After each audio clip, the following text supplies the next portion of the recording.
Rangga, seorang pria sederhana berusia 28 tahun. Sudah 7 tahun, hidupnya dihabiskan di balik setir mobil mewah milik keluarga. Harmawan, keluarga kaya yang memberinya pekerjaan dan atap di paviliun kecil di belakang rumah megah mereka. Dikenal setia, penurut, tak banyak menuntut, tapi di balik seragam sopir yang rapi, Rangga menyembunyikan sepi yang tak pernah sempat ia suarakan pada siapapun.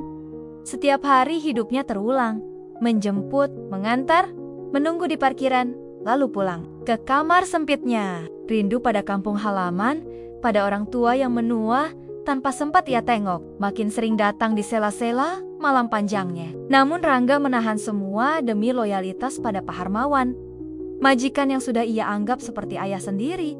Meski kini terkurung di kursi roda, hidup Rangga berubah perlahan sejak Nadira, putri tunggal Pak Harmawan, pulang dari kuliah di luar negeri. Gadis manja yang dulu hanya anak majikan, kini jadi sosok hangat yang tanpa sadar membuat Rangga jatuh ke ruang yang tak seharusnya. Setiap tawa, tatapan, atau sekadar percakapan ringan di kursi belakang mobil menumbuhkan benih yang menyesakkan. Dada Rangga, cinta yang ia tahu tak akan pernah punya nama.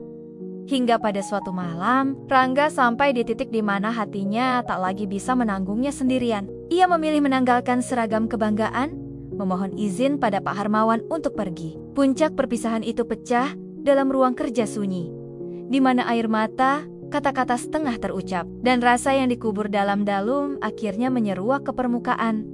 Rangga pergi, meninggalkan pavilion kecil yang menampung sunyinya selama ini, meninggalkan Nadira yang berdiri di gerbang dengan tangis tertahan. Dalam perjalanan pulang naik bus malam, Rangga menulis surat. Satu-satunya cara ia berpamitan tanpa benar-benar bisa bicara. Di kampung halaman, Rangga menemukan jawabannya sendiri. Bahwa cinta tidak selalu harus memiliki. Bahwa setia pun kadang berarti berani melepaskan. Dan pulang bukan hanya soal rumah, tapi juga tentang hati yang akhirnya bisa merdeka. Pagi masih remang waktu Rangga terbangun. Alarm butut di samping kasur lantai berdering pelan. Nyaris kalah suara dengan kokok ayam tetangga. Pavilion kecil di belakang rumah besar keluarga Harmawan itu seolah jadi saksi betapa hidup Rangga hanya berputar di antara ranjang tipis, setumpuk baju kerja, dan foto orang tuanya yang sudah mulai pudar di dinding. Ia bangkit, merapikan selimut seadanya, lalu berdiri menatap pantulan dirinya di cermin yang retak di sudut ruangan. Seragam sopirnya tergantung rapi, kemeja putih, celana hitam, topi kecil, dan sepatu yang sudah mulai tipis solnya. Rangga menarik napas panjang, seolah memompa semangat agar tetap kuat berdiri di jalan yang sama. Jalan yang setiap hari membawanya, mengantar, menunggu, dan pulang larut.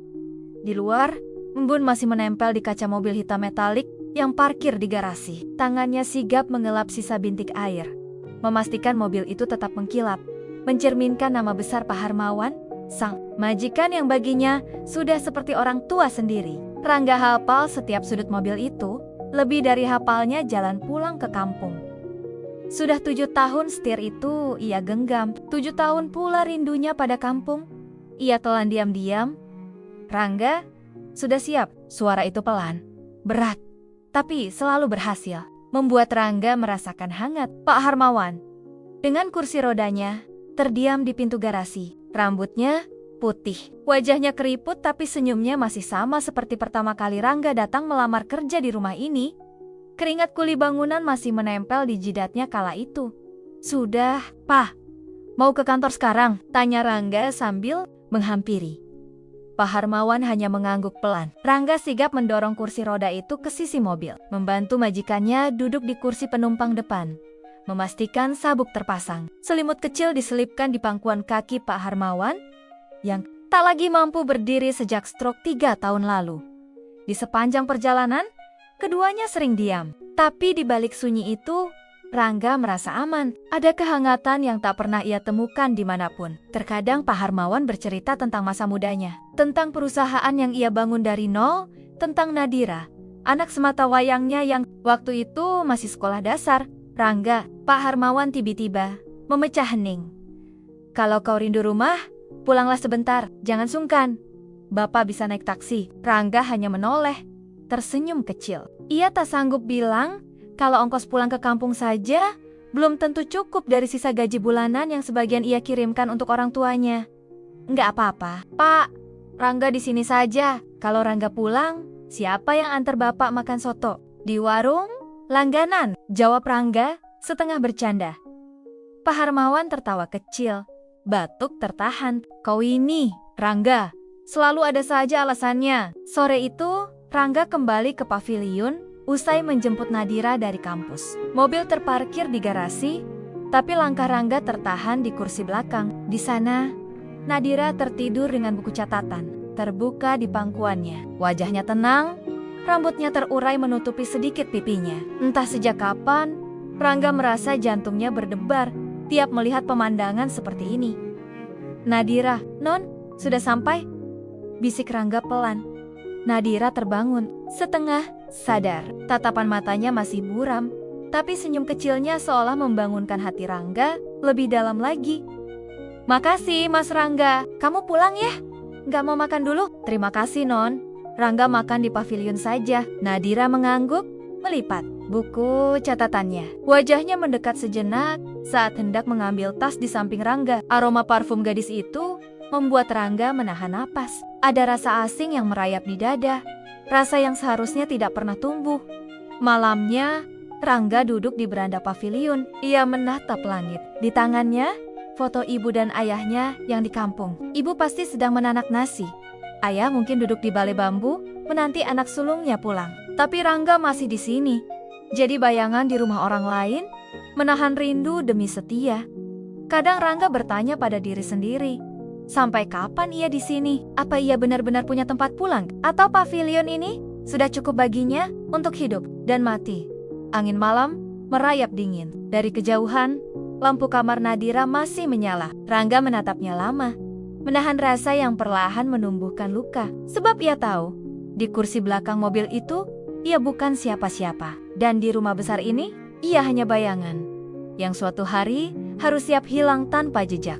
Hari-hari Rangga tak pernah benar-benar berubah. Matahari terbit, ia sudah berdiri di samping mobil, merapikan dasi, memeriksa ban, mengelap debu yang nyaris tak ada. Seolah debu-debu itulah satu-satunya hal yang bisa ia singkirkan dari hidupnya. Sementara debu di hatinya sendiri tak pernah bisa benar-benar hilang pagi itu. Nadira menatap Rangga lebih lama dari biasanya. Gadis itu berdiri di teras, bersandar di pilar putih, mengenakan blus biru langit dan celana kain krem. Rambutnya diikat setengah, membuat wajahnya tampak lebih dewasa dari umurnya. Rangga pura-pura sibuk menutup bagasi mobil.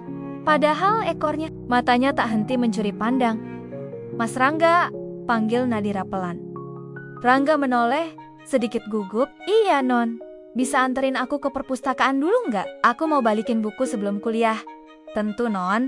Ayo, sepanjang perjalanan, Nadira lebih banyak bercerita tentang tugas kuliah, teman-temannya, dosen killer, sampai soal mimpinya. Kelak, Rangga hanya menanggapi dengan senyum kecil, gumaman pelan, dan sesekali tatapan singkat lewat kaca spion. Mas Rangga, Nadira tiba-tiba memecah tawa kecilnya. Kamu pernah jatuh cinta nggak? Pertanyaan itu membuat Rangga menekan pedal gas lebih hati-hati. Satu tarikan napas panjang, lolos begitu saja. Tangannya menggenggam setir lebih erat. Pernah, Non, dulu, jawabnya pelan. Ragu-ragu. Nadira tertawa, menunjuk wajah Rangga lewat cermin. Masak sih? Sama siapa? Coba tebak. Sekarang masih suka nggak? Rangga tertawa hambar. Pertanyaan sederhana itu terasa seperti paku kecil yang menancap di hatinya. Ia tak sanggup menjawab lebih. Ia hanya balas bertanya, kalau Non sendiri, pernah jatuh cinta? Najira Tehjiau menatap keluar jendela. Pernah, tapi nggak pernah sampai punya. Lucu ya, mobil berhenti di depan perpustakaan kampus. Najira menatap Rangga, seolah ada kata yang ingin ditahan. Mas Rangga, suaranya merendah. Kamu orang baik, makasih ya, udah selalu ada. Kalimat itu membuat dada Rangga sesak. Ia hanya bisa menunduk, membuka pintu mobil untuk Nadira. Wajahnya menahan ribuan kata yang tak bisa keluar. Siang itu, Rangga menunggu di parkiran. Panas terik membuat pelipisnya basah. Ia menutup mata, mengingat masa-masa awalnya jadi sopir keluarga Harmawan. Betapa bangganya ayah dan ibunya ketika Rangga pulang ke kampung, membawa kabar bahwa anak mereka kini kerja di rumah orang kaya. 7 tahun berlalu, tapi hidupnya tetap di kursi depan mobil orang lain. 7 tahun pula, ia menelan sunyi. Ia sempat berpikir, apa mungkin hatinya beku, sampai Nadira hadir dan memecahnya sedikit demi sedikit. Sore harinya, Rangga menjemput Pak Harmawan dari kantor. Di kursi roda, Pak Harmawan tampak lebih lelah dari biasanya. Jalanan sore macet, Rangga memutar radio pelan agar suasana tak terlalu hening. Pak Harmawan tiba-tiba berbicara, menatap Rangga melalui kaca spion. Rangga, kau pernah terpikir berhenti kerja di sini? Pertanyaan itu menampar Rangga lebih keras dari klakson mobil di sebelahnya. Tangannya sedikit gemetar di setir. Kenapa, Pak? Rangga salah apa? Tanyanya hati-hati. Pak Harmawan tertawa pelan, lalu batuk kecil. Kau nggak salah apa-apa. Kau terlalu baik malah. Aku hanya takut kau habiskan hidupmu di sini, hanya untuk menunggu orang tua renta ini. Rangga diam. Di balik kata-kata itu, ia merasa Pak Harmawan membaca hatinya, membaca tatapannya pada Nadira, membaca caranya menahan diri agar tetap jadi sopir. Bukan apa-apa. Kalau kau mau pulang ke kampung, bangun usaha kecil, bilang sama aku. Aku bantu, lanjut Pak Harmawan. Kau punya orang tua.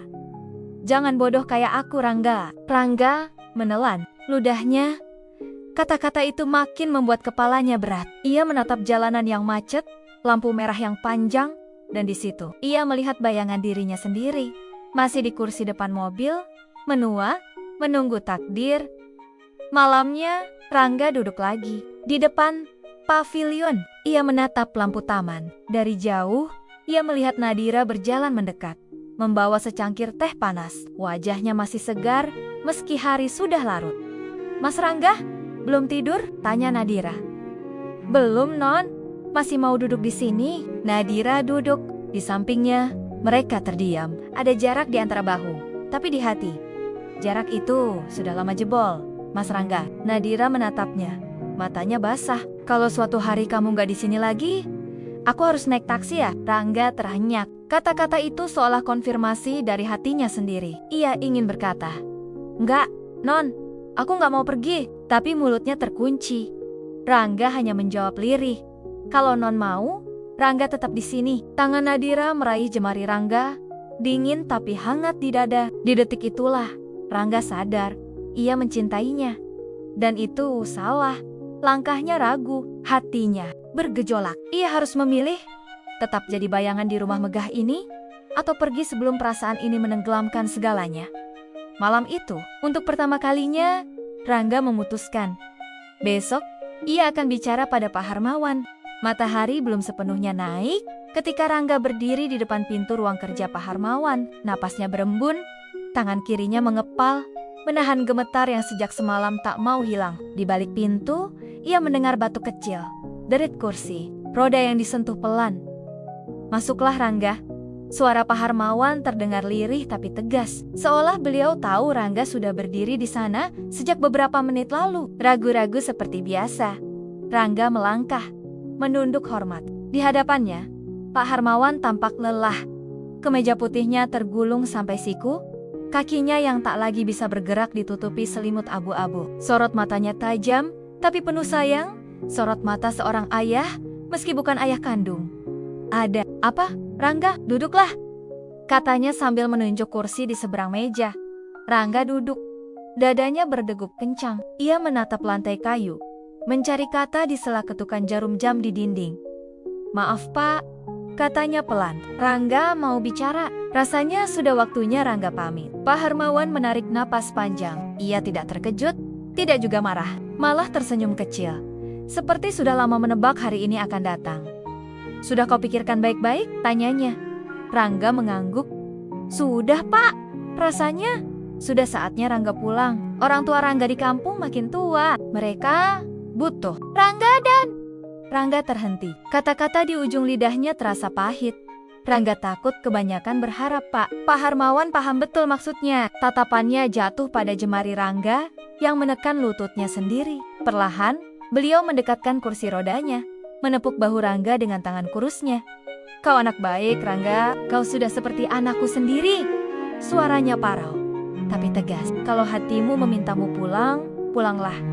Jangan merasa berkhianat. Kadang, Setia juga butuh jarak. Kalimat itu memukul Rangga lebih keras dari teguran apapun. Di sudut matanya, air bening menggantung, gemetar bersama Ishak yang tertahan.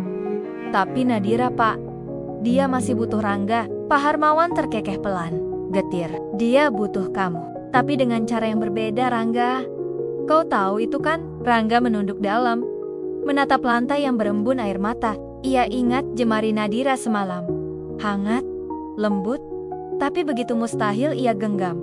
Setelah percakapan panjang, Rangga keluar dari ruang kerja itu dengan hati yang separuh lega, separuh hancur. Ia berdiri di teras belakang, menatap pavilion kecilnya, yang sudah 7 tahun jadi saksi diam setiap rindu, sepi, dan mimpi-mimpi yang ia kubur pelan-pelan.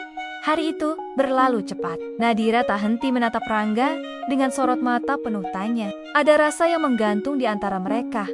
Pertanyaan yang hanya bisa dijawab oleh keheningan dan langkah Rangga yang makin menjauh malamnya. Sebelum benar-benar pergi, Rangga duduk di bangku taman belakang. Nadira datang dengan langkah ragu, membawa tas kecil berisi roti dan botol air. Jadi Mas Rangga beneran mau pergi? Tanyanya lirih. Rangga mengangguk, menahan sesak. Iya Non, Rangga mau pulang. Di kampung, orang tua Rangga sudah menunggu. Di sini, Rangga takut gak bisa. Jaga hati Rangga sendiri. Nadira menatapnya lama, menahan air mata yang akhirnya jatuh juga. Kalau aku minta, Mas Rangga tetap di sini, Rangga hanya bisa menatapnya dengan mata yang juga basah. Ia ingin sekali menjawab, iya Non, Rangga akan di sini selamanya. Tapi ia tahu hatinya harus lebih kuat dari rasa. Kalau Non Nadira mau Rangga tetap jadi sopir, Rangga bisa. Tapi kalau Non mau, Rangga lebih dari itu. Rangga nggak bisa. Ucap Rangga pelan, nyaris berbisik di antara desau angin malam. Nadira tertawa kecil di sela isaknya. Tangannya meraih tangan Rangga, menggenggamnya erat. Di detik itu, Rangga merasakan detak jantungnya sendiri berdebar, seperti anak remaja jatuh cinta pertama kali. Mas Rangga pulanglah, tapi janji. Nadira terisak. Kalau suatu hari kangen, balik lagi. Bawa istri Mas Rangga nanti, kenalin ke aku. Rangga tertawa kecil. Isaknya pecah. Mereka tertawa, menangis, menertawakan air mata yang jatuh tanpa bisa dihentikan. Malam makin larut. Rangga bangkit, menunduk hormat, lalu meraih jemari Nadira, mengecupnya pelan, canggung tapi penuh hormat. Terima kasih, Non. Maaf kalau Rangga cuma sopir yang nekat berharap, ucapnya pelan. Terima kasih Mas Rangga. Maaf kalau aku cuma bisa nyimpan perasaan ini. Nadira membalas dengan senyum kecil yang lebih pahit dari kopi dingin. Keesokan paginya, Rangga menutup pintu pavilion. Satu koper di tangan, selembar foto orang tuanya diselipkan di saku dada. Mobil keluarga Harmawan masih terparkir di garasi. Kinclong seperti biasa, saksi bisu dari tahan-tahan sunyi yang menumbuhkan cinta diam-diam. Ia menatap rumah megah itu untuk terakhir kalinya, menunduk hormat pada Pak Harmawan di teras. Di samping Pak Harmawan, Nadira berdiri, menahan Ishak sambil melambai.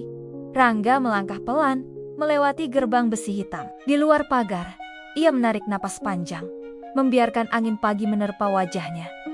Ia tahu jalan pulangnya panjang, tapi setidaknya hatinya tak lagi terkurung di kursi sopir.